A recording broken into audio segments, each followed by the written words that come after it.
Our guest practitioner today in this video module is Jaime Capestany. And as you'll learn, Jaime runs a very interesting anticoagulation clinic in Columbus, Ohio. And Jaime, we'll get into that in a minute, but thank you for being with us, first of all. Thank you for asking. But secondly, let's think about how you got to where you are now. So could you just kind of walk us through your academic training, your experiential training that led you into this interesting position we're going to talk about? Sure. I went to Ohio State, the Ohio State College of Pharmacy, and I graduated from there. During my rotations, I learned about different things about ambulatory and dealing with patients. I do, and we don't have enough time, but I love to talk, and I love to take care of patients. So when I finished my schooling at the college, I was two choice. One was to go to work in a job, which hospice here in town asked me to it, or also I got the opportunity to do a residency. So I chose this residency to do it, and it was right now it's a PGA1. At that time, it was a general pharmacy practice, and it was all for an inpatient clinician. After that, but I made it a little different. I made it only for my wants, which was to do a lot of ambulatory, a lot of patient care one-to-one. So I did a lot of mini projects regarding to one-on-one care or things like that. So my major project as a resident, which every resident has to do, it was to see if my health system needed a anticoagulation service. We did all this study, and it proved that yes, their system needed one. I show it, we present it to many committees, and by the time they presented it, I was done. So the hospital that I worked with, they offered me a position, and I stayed there. And later on, maybe 2.5, 3 years later, they posted the position. And from the posting of the position, I applied the position, but basically I did all the research for, and I got the position. And during the process, I took a certification program to do anticoagulation, to be a little more specialized than any clinician. And from there, I did it while a resident, and I got the position. It was me, myself, and I. Nobody else. I had one person that kind of helped to register the patients, but I called the patients, I registered the patient, talked to the doctor, faxed, did everything. A one-man show. Fill the charts for the patient. The practice grew and grew and grew, and as the practice grew, I had other pharmacists coming in from the inpatient setting. And until right now, making a long story short now, almost 12, 13 years later, we have 3 clinics, one in the east side, west side, and north side of Columbus. And the east side, which was the one I started by myself, we have 1,500 active patients. The other 2 have close to 500 patients. Wow. And that's, in short, how I got it. I love the profession of pharmacy. So if tomorrow something happened, I can go back to inpatient. So yeah, that's basically. So you earned your professional training, you went into a residency program, which we will be talking about in our studies during this course as well. And here you are in this anticoagulation clinic. Correct. And seeing thousands of patients. Correct. Very interesting. So I want to kind of drill into that a little bit. Okay. So first of all, anticoagulation therapy. So just, in a brief period of time, can you tell us, what is that? Why is it you're having to deal with just one little thing? One little thing. One therapy. Right now, the anticoagulation is basically like a coagulation, how to make the blood thinner, if you put it simple terms. And there are a lot of different disease states that your blood needs to be thinner than the normal individual, like you and I. Mm-hmm. So in order the blood will be thinner, therefore you avoid to develop some clots or to make the flow of the blood easier. The one drug that we manage, or you can say 2, the one is Coumadin or warfarin. So that drug has a really short or specific therapeutic index that if your blood is too thin, you could bleed and you can have many bad issues, adverse reactions. But if your blood is too thick, which means it's not where you should be, and in the case the majority is 2 to 3 or 2.5 to 3.5, and that is an INR, If you're too thick, you can get blood clots. So probably people have heard about pulmonary embolism, deep vein thrombosis or DVT. So things like that. You have strokes, mini strokes, things like that. Some patients that need to take warfarin or Coumadin for those reasons.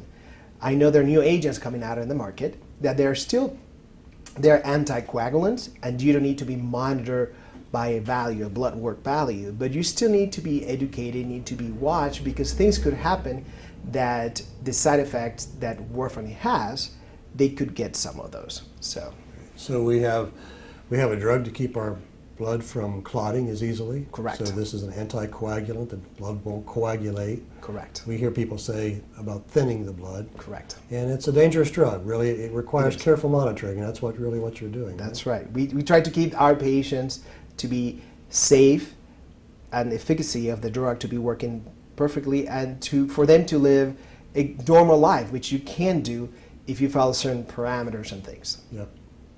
So now you've got these 3 clinics that you're managing in Columbus, and you're managing patients in their anticoagulation therapy. Can you just tell us a little bit about one of those clinics? I mean, what's the structure of that? How have you set this up? How many people are working in that sort of thing? So I can say I'm going to see the east side, which is the biggest one. And it's basically the other 2 are mimicked through that, because that was the first one. So the only difference is in the east side, we have around 7 pharmacists. We are only pharmacists or clinicians, like, I consider all them clinicians, myself included. So we are pharmacists, and we don't have no other healthcare provider there that see our patients. We're set up into seeing a brand new patient coming to our service for a whole hour. We do an education group, and that's in order to see patients sooner. Because at one point where it was me, myself, and I had to see patients 6 weeks out, which is not the best standard or best care for a patient. So we were able to develop with the team, figure out that if we're going to see 3 new patients in an hour, the first 30 minutes, one of the clinicians will give the education to the patient. Really general, everything that everybody needs to know. The second 30 minutes, every patient will go with one individual clinician, and we'll go a little more in depth of knowing your history and physical. Verbally, you tell us all the medications that you are taking. We review all that. Give them maybe a little bit extra education if needed be. And we do the process. We take the blood pressure. We already have taken their weight, and we do also their pulse. And we ask some questions to find out if you're in danger or you are in some situation that we need to go further investigating with either your physician who referred it to you, or whoever it may be, or trying to recommend you to follow with somebody else. So that's the first visit, and that's a whole hour. And there's a lot of education. And it's a continued education as you keep coming to the clinic. The subsequent appointments are 15 minutes interval. Yes, sometime you could be a patient of ours and you be excellent. You be in the middle of the whole range between, you could be 2.2, 2.3, 2.5, 2.8, 2.9. But today in clinic, after a whole year, we ask you questions. You say everything is good. But when we do the blood work, we do it ourselves. It's a point of care. You can say it's like a glucometer, like for diabetics. Today you are 5.0, and I'm gonna, hey Ken, why are you 5.0? Oh, nothing has changed. So we ask more questions, and finally we find out that you might have been in a antibiotic therapy, and you forgot to call us, which is part of the policy and procedures that we have with the patients. And we find out you did it. We adjust certain things and remind you again, Ken, if any doctor calls you and tells you, or you go to the doctor for a specific medication, you need to let us know to avoid this to happen, because now you're 5 and you are at high risk of bleeding and something bad could happen. So the subsequences are 15 minutes. Sometimes we get surprises, like the example that I gave you, and that 15 minutes turns into 30 minutes or 45 minutes. Sure, so. Sure. You have a very patient-centered practice. Yes. And even probably for some of the people watching this video, you're doing a pharmacy practice which is quite different than what people envision. So when you are working with patients, do they ever have trouble seeing you in this role? Do they ever wonder why you're doing these certain kinds of patient I'm not a nurse care? or a doctor. Yeah. Yes, actually, some patients have issues because at the beginning they don't know that we are pharmacists doing this.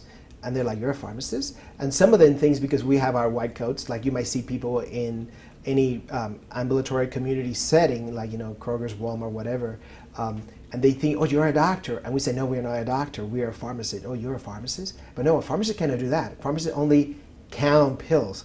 And we're like, no, we are able to do in our profession many different things, and this is one of the things. And at the beginning, some of those, they may have a little leery because they don't say, well, how can you do that? As they come along more, they see how much knowledge do we have, how much we can do for them, and how we basically protect them from many things happen to them. And they trust us, and they trust us immensely. And sometimes they go against their doctors. We don't advise that to them, but they feel like because they come and see us more often, and we give them everything base, nothing bias in a way, so they trust us more. So if you help people, eventually they understand. They understand that you're doing the best for them in that area. Now you have thousands of patients. Yes. So just before we close, any quick words of advice for people who might be considering doing what you're doing? I would say if you really, first of all, I think you need to like or maybe love, depending, dealing with patients. You also have to realize that they're sometimes come to you when they're sick and they're not in the best mood.